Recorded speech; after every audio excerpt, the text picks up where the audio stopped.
Morjesta, mun nimi on Juha ja mä oon kaljuntunut 10 vuotta sitten, mutta nyt vuosi sitten mä aloin käyttää tupeita. Ja lähtötilanne on siis tää, että mulla on päälaelta toi alue, mikä on kaljuntunut, niin leikattu reunoja myöten tasaiseksi.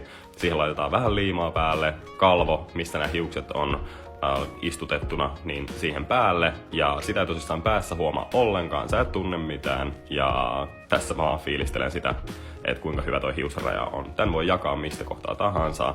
Ja tosissaan vaihonvaatteet on lähdössä siis parturiin. Ja tukka on tän näköinen, kun se otetaan paketista pois. Eli tää on niinku se raaka pituus, missä se tulee, kun sen hankkii.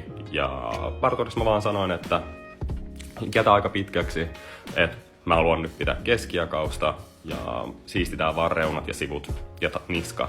Mutta tää on kyllä 5/5 ratkaisu mulle.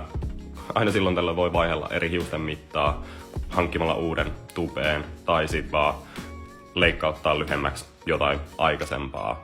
Tykkään kyllä. Ja suihkussa voi käydä, uimassa voi käydä. Suositeltavaa on toki, että hiukset pesis harvemmin ja kylmällä vedellä oikeastaan vaan, niin ne pysyy kiiltävinä ja terveinä. Tässä mä tulin kotiin parturista ja fiilistelen vaan lopputulosta. Ja tykkään kyllä. 5/5. Ei mulla muuta, moi!